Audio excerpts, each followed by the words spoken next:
Salut à tous et bienvenue sur la chaîne des petits bouquins de Charlotte. Aujourd'hui je vous retrouve pour une nouvelle vidéo dans laquelle je vais vous faire un book haul. Donc c'est parti, je vais essayer avec la suite de la vidéo.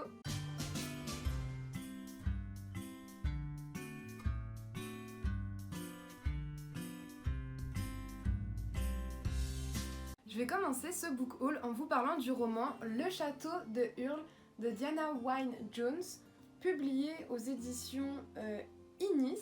Ce roman est le premier de la trilogie. Ici, l'histoire se déroule dans une contrée magique d'Ingari, plus précisément dans le village de Marché au Copeau où nous allons suivre Sophie. Le personnage de Sophie ici s'ennuie tout simplement parce qu'elle travaille dans une chapellerie où elle a accepté de vivre dans l'ombre de ses sœurs en prenant son rôle de fille aînée. Mais un jour, elle va offusquer la sorcière de Steppe qui va lui enlever 60 ans de sa vie. Suite à cela, elle va pactiser avec le démon du feu qui s'appelle Calcifer. Et après, elle arrive dans un château ambulant qui cache de nombreux secrets dont elle n'en connaît pas l'existence. Et celle-ci veut tout simplement récupérer la jeunesse que la sorcière lui a volée. Donc je pense que vous connaissez cette histoire, étant donné que ce roman a inspiré Hayao Miyazaki pour le dessin animé Le Château ambulant, qui est un dessin animé que j'ai découvert au mois de juin et je l'avais vraiment beaucoup aimé. Donc c'est pour ça que je me suis acheté ce roman. Ensuite dans ce book haul, il n'y aura que 2 mangas puisqu'il s'agit du tome 2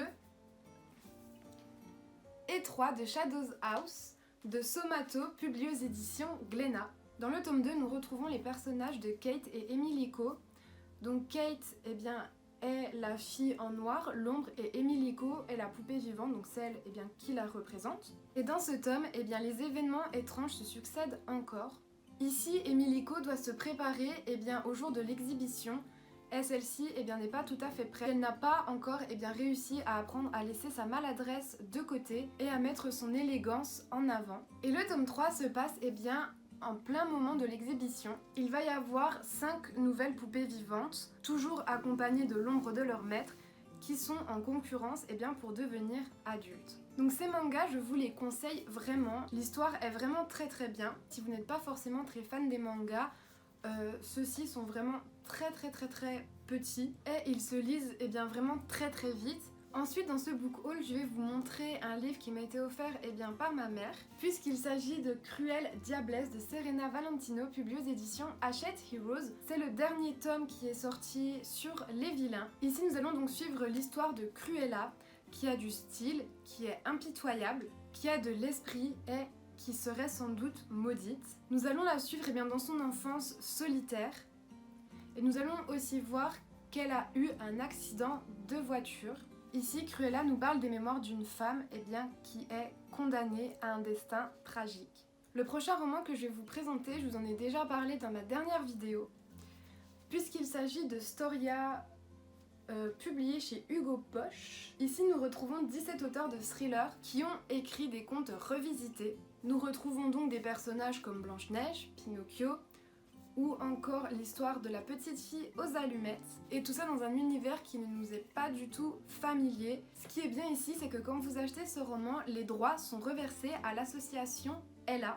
On va maintenant passer à un roman que je trouve tout simplement sublime, puisqu'il s'agit d'un roman de Leigh Bardugo qui se nomme Le Chant des Ronces, Contes de minuit et autres magies sanglantes, publié aux éditions Milan. Donc déjà, je pense qu'on peut s'arrêter tout d'abord pour parler de cette couverture qui est tout simplement magnifique. Dans ce roman, nous allons retrouver des contes de l'univers grishavesque et j'ai vraiment hâte de voir ce que ça va donner, étant donné que j'ai adoré lire Grisha, d'ailleurs il me manque le tome 3, et j'ai aussi adoré lire Six of Crow. Et à l'intérieur de ce roman, nous allons retrouver des petites illustrations comme celle-ci.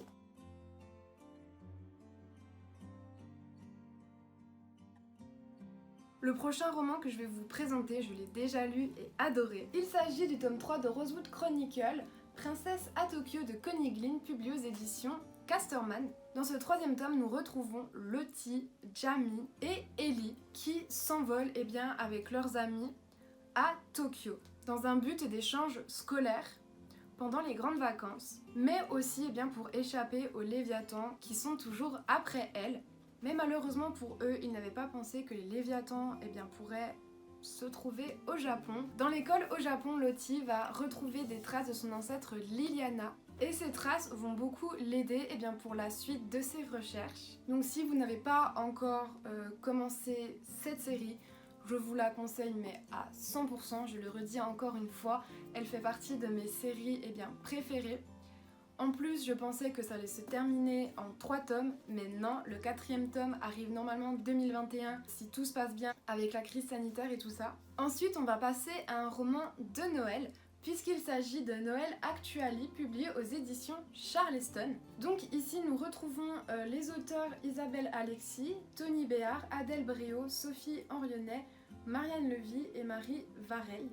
Donc ici, je pense tout simplement que les histoires de ce roman vont se dérouler comme dans le film Love Actually, qui est un film que j'adore avec des acteurs que j'adore.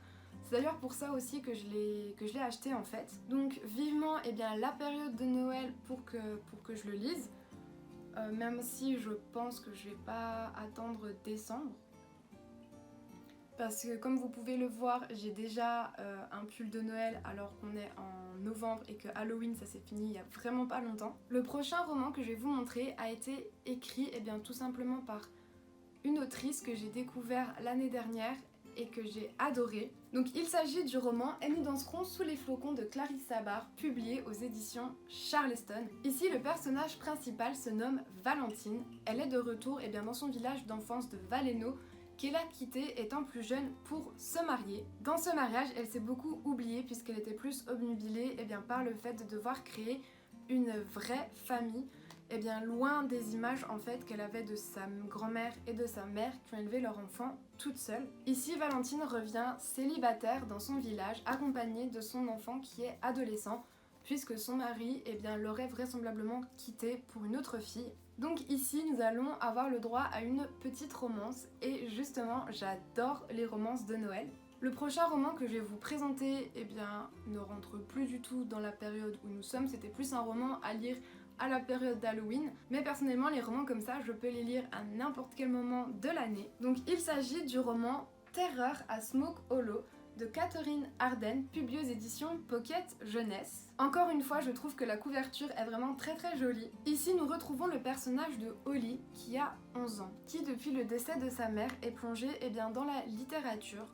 Un jour, Holly voit une vieille femme voulant jeter un livre dans la rivière, et ça ne va absolument pas lui plaire, donc elle va se jeter sur elle pour lui reprendre le livre. Le livre qu'elle a pris à la vieille dame raconte l'histoire d'Elizabeth Morrison, de son mari et de son beau-frère qui ont disparu après avoir passé un pacte avec un personnage. Holly et sa classe vont se rendre en voyage scolaire dans une ferme, et pour elle c'est un moment un peu d'horreur puisque c'est la ferme où a été enterrée Elizabeth Morrison.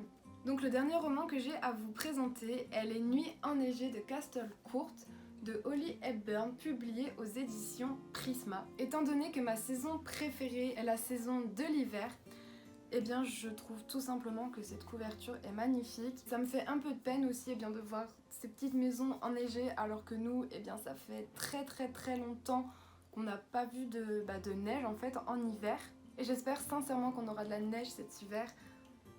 Parce que pour moi, un hiver sans neige, c'est pas vraiment un hiver. Ici, nous allons retrouver les personnages de Sadie et Kat. Elles sont toutes deux à un tournant de leur vie, étant donné qu'il y en a une qui va se remettre d'un mariage raté et l'autre qui fait un burn-out. Un jour, les deux amies vont avoir l'envie de réaliser leur rêve, qui est de faire une smart cookie, c'est-à-dire leur propre boutique de produits artisanaux. Elles vont faire cela à Castle Court, qui se trouve dans le Chester.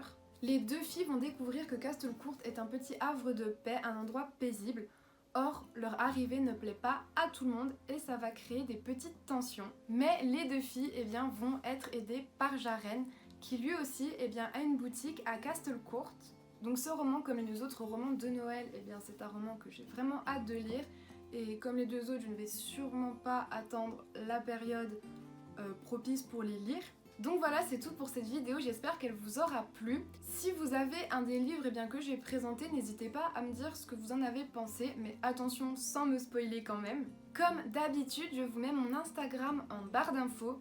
Les livres que je vous ai présentés aujourd'hui seront aussi en barre d'infos. Je vous mets aussi le lien vers ma deuxième chaîne que j'ai créée maintenant il y a 2 semaines à peu près. Je vous fais de gros bisous et je vous dis à bientôt pour une prochaine vidéo. Ciao!